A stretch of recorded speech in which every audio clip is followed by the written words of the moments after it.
नमस्कार, सुप्रभात। मैं सत्येंद्र कुमार मौर्य, लक्ष्मी प्रसाद मेमोरियल पब्लिक स्कूल, गोलाम बाजार, गोरखपुर से। आज हम सभी लोग हिंदी व्याकरण के अंतर्गत फीचर लेखन का अध्ययन करेंगे। फीचर लेखन, जैसा हम सभी लोग जानते हैं कि व्यक्ति अपनी समस्याओं को जब रूपांतरित करने का प्रयास करता है तो उसको हम फीचर लेखन के नाम से जानते हैं। आज के फीचर लेखन का जो विषय है, किसानों की बढ़ती समस्या, किसानों की बढ़ती समस्या विषय पर फीचर तैयार किया जा रहा है।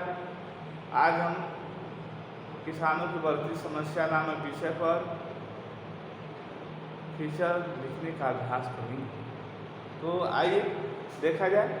जैसा हम सब लोग जानते हैं कि भारत एक विकासशील देश है और भारत जैसे विकासशील देश में अधिकांश जो रोजगार के साधन मुहैया या प्राप्त होते हैं वह होते हैं खेती बाड़ी, अर्थात खेती बाड़ी करके। भारत में लगभग 64 से 65% आबादी कृषि कार्य करके अपनी जीवन निर्वहन करने का प्रयास करती है। इतने बड़े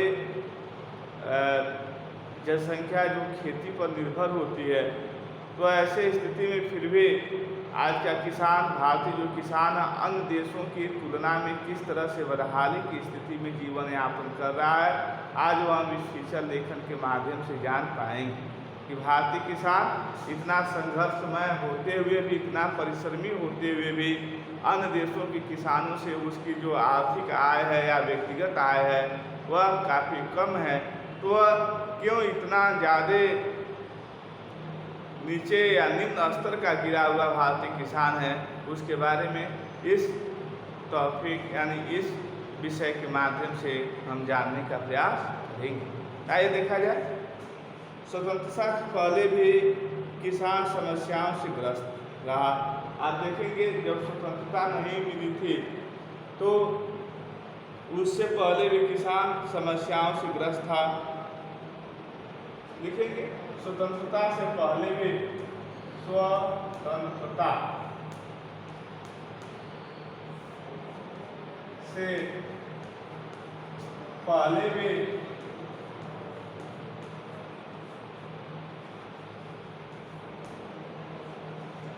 भारतीय किसान है, पहले भी किसान समस्याओं से ग्रस्त रहा। किसान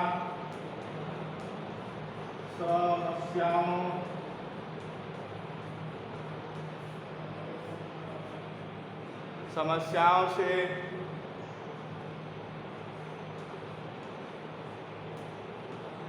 ग्रस्त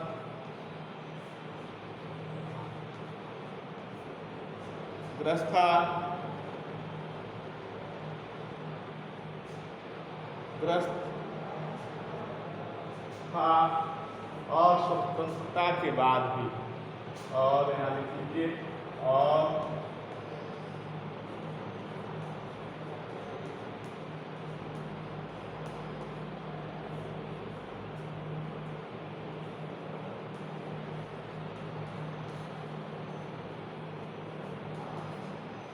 बाद भी 1 अरब से ऊपर भारत की आबादी में 1 अरब से ऊपर, लगभग 1 अरब 30 करोड़ भारत की जनसंख्या है। 1 अरब से ऊपर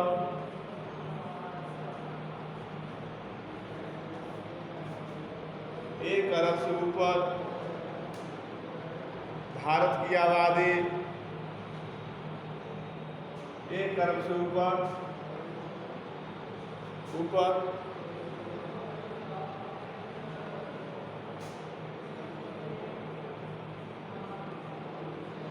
भारत की आबादी में 70 से या यहाँ लिखे 65 से 70% किसान ही हैं।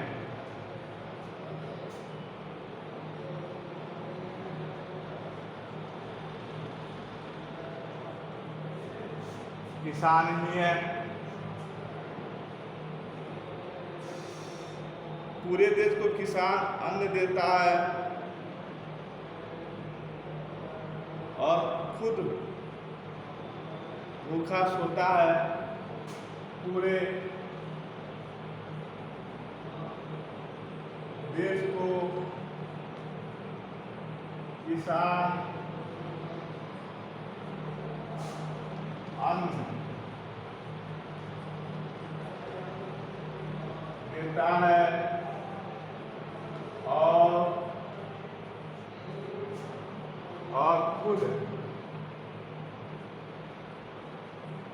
भूखा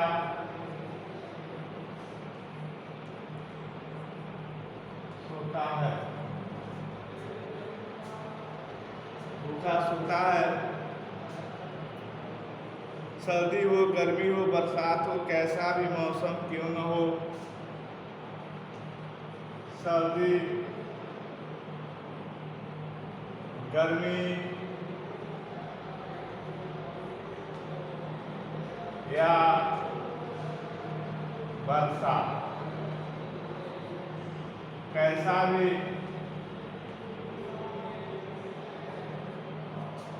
मौसम हो,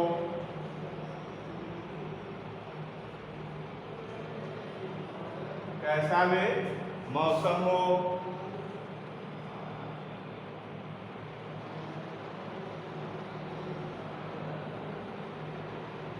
वह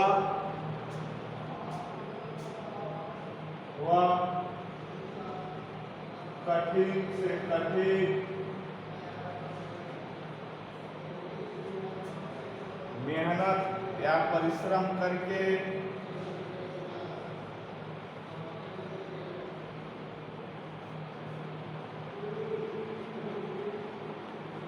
अपने खेतों में अन्न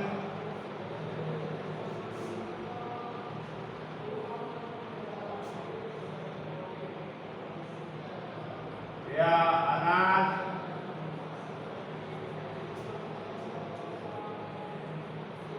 पैदा करता है।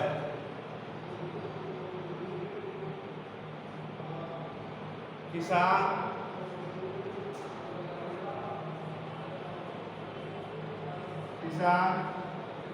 देश की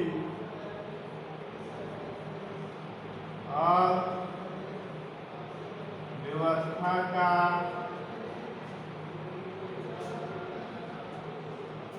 नींव है।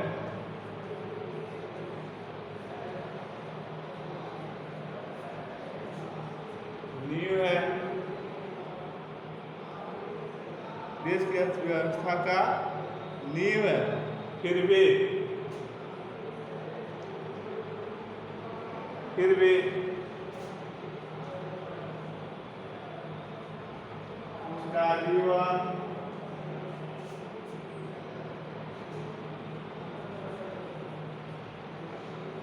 लाचारी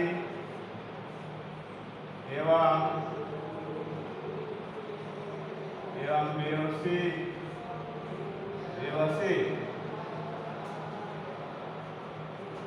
का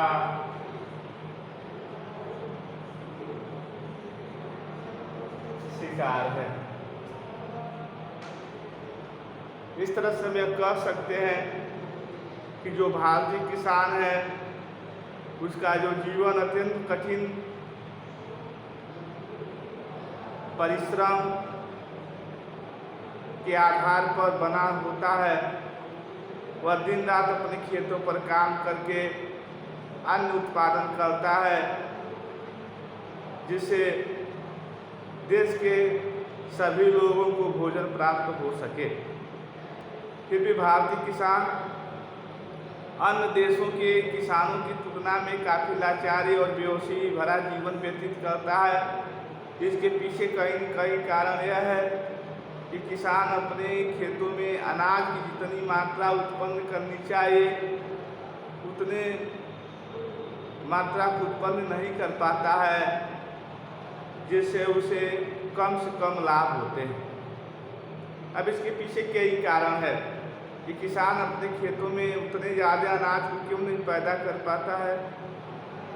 तो किसान अपने खेतों में उतने ज़्यादा अनाज को इसलिए नहीं पैदा कर पाता है क्योंकि उसे कई चीज़ों का अभाव में देखेंगे किसानों के उन्नति के लिए, किसानों के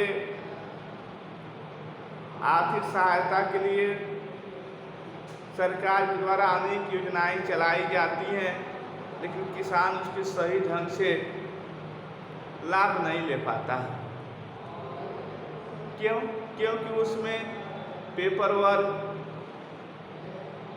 और इतना ज़्यादा किसानों को उलझा के रखा जाता है, जिससे जो सामान्य स्तर से नीचे के जो किसान हैं, जो अनपढ़ किसान हैं, वह इन बैंकों, सरकारी दफ्तरों, सरकारी कार्यालयों का भ्रमण करना नहीं चाहिए, क्योंकि उनसे उस स्तर का कोई बातचीत करने वाला वहाँ पर नहीं होता है। लोग उसको उपेक्षा करते हैं, हीन भावना से देखते हैं, जिससे किसान बैंकों में, जैसे सरकारी बैंकों के द्वारा किसान क्रेडिट कार्ड के माध्यम से किसान को कर्ज बहुत सस्ते ब्याज पर मुहैया कराए जाते हैं। सरकार की योजना है कि किसान जमींदारों या सूदखोरों के चंगुल में न फंसे, अपनी खेती बाड़ी के लिए जो आवश्यक उसे धन की आवश्यकता है वह सीधे बैंक से किसान क्रेडिट कार्ड के माध्यम से प्राप्त करके वह अपने खेतों में लगाए। लेकिन बैंकों का जो पेपर वर्क है, किसान क्रेडिट कार्ड बनवाने का जो पेचीदा रास्ता है, किसान इसके चक्कर में नहीं पड़ता है और किसान क्रेडिट कार्ड का जो उसे लाभ मिलना चाहिए वह उससे वंचित हो जाता है। वहीं हम दूसरी तरफ देखते हैं कि वैज्ञानिक खेती नहीं करता है किसान, उसे सरकारी जो तंत्र हैं, जगह जब कृषि रक्षा इकाई खोली गई है इसलिए खोली गई है वो गाँव में जाएं और किसानों को उन्नतशील खेती या अपने उत्पादन को किस प्रकार से बढ़ाया जा सकता है उसके बारे में किसानों को प्रशिक्षण दें। लेकिन कृषि रक्षा इकाई के जो अधिकारी हैं वह किसानों तक पहुंच नहीं पाते हैं, वह किसी किसान के संपर्क में नहीं बनना चाहते हैं। किसान को किस तरह से अपने खेतों में ज़्यादा उपज लेनी है इसके बारे में वह किसी प्रकार का प्रशिक्षण नहीं देते हैं। साथ ही साथ उन्नतशील बीजों का अभाव होने के कारण किसान उन्नतशील बीज यदि अपने खेतों में नहीं लगाता है, अच्छे प्रजाति का यदि बीज अपने खेतों में नहीं लगाता है तो उसकी जो उत्पादन क्षमता है वह गिर जाएगी। उत्पादन क्षमता को सही ढंग से बरकरार रखने के लिए हमें अच्छे प्रजाति के, अच्छे किस्म के बीजों को लगाने की आवश्यकता है। तो अच्छे बीज रहेंगे तभी हमें उत्पादन क्षमता बेहतर मिलेगी। दूसरी बात, अच्छी खाद के प्रबंध न होने के कारण आप देखेंगे कभी कभी खेती बाड़ी के समय खाद शार्ट हो जाती है, खादों की कमी हो जाती है। खादों की कमी हो जाने के कारण किसान मारा फिरता है इधर उधर और उसके बाद से वो अपने खेतों में डुप्लीकेट, जिसको हम कहते हैं नकली खाद डाल देता है, जिससे पौधों का उतना विकास नहीं होता है और इस तरह से किसान की फसल उस मात्रा में उत्पादित नहीं है। आगे यदि हम देखें कि किसान जो कि उतना पढ़ा लिखा न होने के कारण फसलों को कब लगानी चाहिए खेतों में, यह सबसे बड़ा प्रश्न होता है किसान के लिए कि फसलों को कब लगानी चाहिए अपने खेत में, और फसलें की देख रेख कैसे करनी चाहिए, कब कब दवाओं का कब कब खादों का उस पर प्रयोग करना चाहिए, यह सब हमें देखने को नहीं, किसान यह जान नहीं पाता है उसे फसल कब लगानी चाहिए। किसान बस परंपरागत फसलों को ही लगाने का प्रयास करता है, व्यापारिक फसलों को नहीं लगाता। व्यापारिक फसलें जैसे पपीता हुआ, केला हुआ, ये सब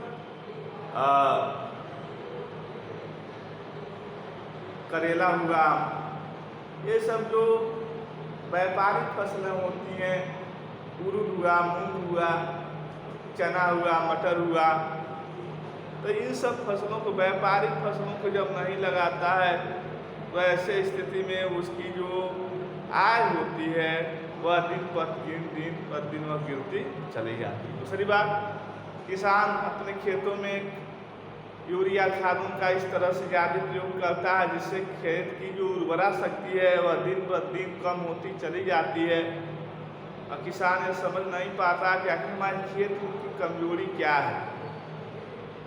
वह अपने खेतों की मिट्टी की जांच भी नहीं कराता है। दूसरी बात है कि हमारा जो भारतीय किसान है फसल चक्र का नहीं जानता है कि किस फसल के बाद कौन सी फसल लगाने से खेत की उर्वरा शक्ति बनी रहेगी। जैसे दो प्रकार की जड़ वाली फसल ज़्यादा होती है, एक मूसला जड़, एक झकड़ा जड़।